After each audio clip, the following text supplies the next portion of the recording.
قرآن ہمارا text book ہے ہماری اسلام کی، تو قرآن میں کہیں بھی میسٹربیشن کا ذکر نہیں ہے، نہ اچھے میں نہ برے میں، پہلی بات تو اس طرح سے حرام تو نہیں ہو سکتا۔ پھر ہماری سیکنڈ ہے احادیث، صحیح احادیث بخاری مسلم اینڈ دی ریسٹ، اس میں بھی میسٹربیشن کا کوئی ذکر نہیں ہے، تو پھر اتنا سخت حرام، اتنا بڑا گناہ کیسے ہو سکتا ہے؟ تیسری چیز پہ آ جاتی ہے اجتہاد جسے کہتے ہیں، مولویوں کی رائے۔ مولوی سمجھتے ہیں، مولوی کہتے ہیں بھائی میں یہ سمجھ، حالانکہ قرآن میں نہیں ہے، احادیث میں نہیں ہے، مگر میں یہ سمجھتا ہوں کہ یہ حرام ہے۔ جس شعبے میں معلومات نہ ہو اس شعبے میں تباہ آزمائی کرنا یہ اچھی بات نہیں ہوتی۔ ہڈیوں کا ڈاکٹر کبھی بھی دانتوں کا علاج نہیں کرتا، دانتوں کا ڈاکٹر کبھی بھی گردوں کا علاج نہیں کرتا۔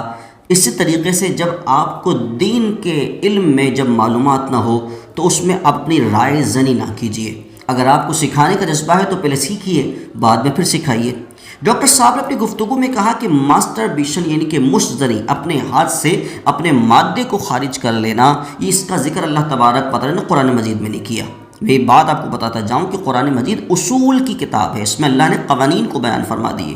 سورہ مومنون میں اللہ تبارک و تعالیٰ کا فرمان ہے، اور اللہ تبارک و تعالیٰ سورہ مومنون میں ان لوگوں کا ذکر کیا کہ جو کامیاب لوگ ہیں، کامیاب مومنین کا ذکر فرمایا، اور ان کامیاب مومنوں کی صفتیں کی بھی بتائی کہ والذین هم لفروجہم حافظون، کہ وہ اپنی شرمگاہوں کی حفاظت کرتے ہیں۔ اگر ان کو کبھی جنسی خواہش کو پورا کرنا بھی ہوتا ہے تو وہ ادھر ادھر کسی اور کام میں ملوث نہیں ہوتے، الا علی ازواجہم او ما ملکت ایمانہم فانہم غیر ملومین، کہ جو شخص اپنی جنسی خواہشات کو پورا کرنا چاہتا ہے تو یا تو وہ نکاح کر لے، یعنی کہ اپنی بیوی سے وہ اپنی خواہش کو پوری کرے، یا پھر اپنی باندی سے خواہش کو پوری کرے، اس پر کوئی ملامت نہیں۔ فمن ابتغى وراء ذلك فاولئک هم العادون، اور جو ان دونوں کے علاوہ یعنی کہ بیوی اور باندی کے علاوہ اگر کوئی دوسرا تیسرا یا چوتھا رستہ اگر اختیار کرنا چاہے گا تو یقیناً ایسا شخص حد سے بڑھنے والوں میں سے ہوتا ہے۔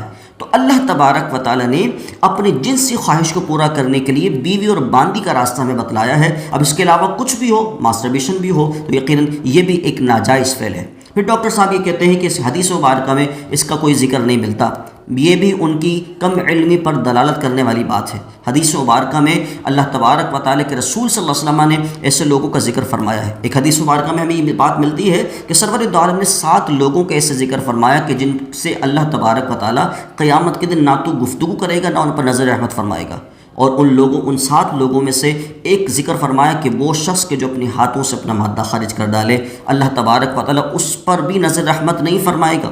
ایسے شخص کو ملعون قرار دیا گیا کیونکہ وہ فعل ملعونہ کے اندر جو ہے وہ ملوث ہے، تو ایسے شخص کو اللہ تبارک و تعالیٰ پسند نہیں فرماتا، اللہ کا رسول پسند نہیں فرماتا۔ پھر ڈاکٹر صاحب کہتے ہیں کہ اجتہاد یعنی کہ مولویوں کی رائے، اجتہاد کا مطلب ہرگز جو ہے وہ ہر مولوی کی رائے کو اجتہاد نہیں کہا جاتا۔ وہ بڑے علماء کے جن کو اللہ تبارک و تعالیٰ نے بہت زیادہ علم سے نوازا ہوتا ہے، وہ قرآن و سنت کی روشنی میں کوئی نہ کوئی فیصلہ صادر فرماتے ہیں، تو ان کی رائے کو اجتہاد کہا جاتا ہے، ہر مولوی کی رائے کو اجتہاد نہیں کہا جاتا۔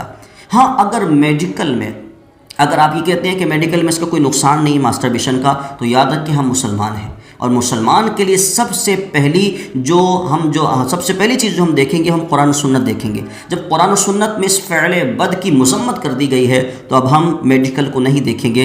اگر آپ نوجوانوں کو تعلیم دے رہے ہیں کہ میڈیکل میں اس کا کوئی نقصان نہیں ہے، تو یاد رکھیں آپ جو ہے وہ گناہ عظیمہ کی جو ہے وہ تعلیم دے رہے ہیں۔ اگر آپ کو سن کر اگر کوئی بندہ، کوئی نوجوان، کوئی شخص اگر اس فعل بد میں اگر ملوث ہوتا ہے تو یقیناً یہ آپ کے لیے گناہ جاریہ کا سبب بنے گا۔ اس وجہ سے اللہ کی بارگاہ میں توبہ کیجیے، رجوع کیجیے، اور عوام میں آ کر اس بات کو بتلائیے کہ میڈیکل میں اگر نقصان نہیں بھی ہے تو قرآن و سنت میں اس کی جو ہے وہ ہمیں دلیل مل جاتی ہے کہ یہ کام کرنا یعنی کہ ماسٹربیشن کرنا یہ یقیناً ایک ناجائز فعل ہے۔ اللہ تبارک و تعالی ہمیں ہر گناہ سے بچنے کی توفیق عطا فرمائے۔ السلام علیکم ورحمۃ اللہ۔